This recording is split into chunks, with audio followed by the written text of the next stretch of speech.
80 to 90% बीमारियां जितनी भी स्मोक की वजह से होती हैं वो सारी ENT रिलेटेड हैं।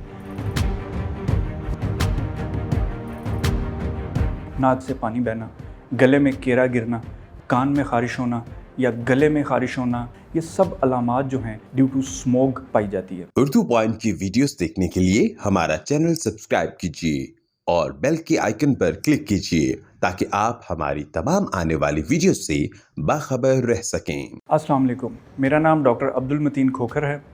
मैं नाक कान गले के शोबे से मुंसलिक हूँ और आजकल गंगाराम हॉस्पिटल में अपनी खिदमात सर अंजाम दे रहा हूँ। बेसिकली स्मोक जो है ये अगर आप देखें तो स्मोक और फॉग का मिक्सचर है। आज हम इससे पैदा होने वाली बीमारियां, ख़ास तौर पे ENT शोबे के अंदर जो बीमारियां पैदा होती हैं इसकी वजह से उनको हम डिस्कस करेंगे। जैसा कि आप लोग जानते हैं कि नॉर्मली 80 to 90% बीमारियां जितनी भी स्मोक की वजह से होती हैं वो सारी ENT रिलेटेड हैं। जैसा कि आप देखें, नाक में ख़ारिश होना, नाक से पानी बहना, गले में केरा गिरना, कान में ख़ारिश होना या गले में ख़ारिश होना या खांसी आना, छींकें आना सुबह सुबह के टाइम, ये सब अलामात जो हैं ये नाक कान गले की ये एलर्जी से रिलेटेड हैं और ये एलर्जी ड्यू टू स्मोक पाई जाती है। इस वक्त अगर आप देखें तो हमारे पास जितनी भी हॉस्पिटल्स हैं, ख़ास तौर पे लाहौर, गुजरांवाला और पंजाब के बड़े शहरों में, वहाँ पे ज़्यादातर जो पेशेंट आ रहा है वो आपका स्मोक की वजह से अफेक्ट होकर एलर्जी का पेशेंट आ रहा है। और उसके अंदर अभी अगर आप देखें तो हर 3 में से 2 बंदों को इस वक्त गले में ख़राश या नाक में ख़ारिश की शिकायत है और ये सब अलामात सिर्फ़ और सिर्फ स्मोक के होने की वजह से हैं। अगर आप देखें, अगर हम ENT के हवाले से बात करें तो गले के अगर हम बात करें तो गले का ख़राब होना, गले के अंदर ख़राश होना या गले का पक जाना, ये सब अलामात जो हैं वो स्मोक की वजह से हो रही हैं। इसके बाद अगर हम थोड़ा सा नीचे चलें, फेफड़ों के अंदर इन्फेक्शन होना, बलगम आना, सांस प्रॉपर ना आना या दमे के अमराज जो हैं वो तमाम के तमाम अमराज भी स्मोक की वजह से हमारी कम्युनिटी को बहुत ज़्यादा अफेक्ट कर रहे हैं। अच्छा, अगर हम इसके अंदर आगे चलें तो हम ये देखते हैं कि स्मोक जो है ये सिर्फ़ और सिर्फ आपके नाक, कान और गले को अफेक्ट नहीं करती। इसकी वजह से अगर ये ज़्यादा शिद्दत इख्तियार कर ले तो आपको सांस लेने में मसला होगा, आपको बुखार चढ़ेगा।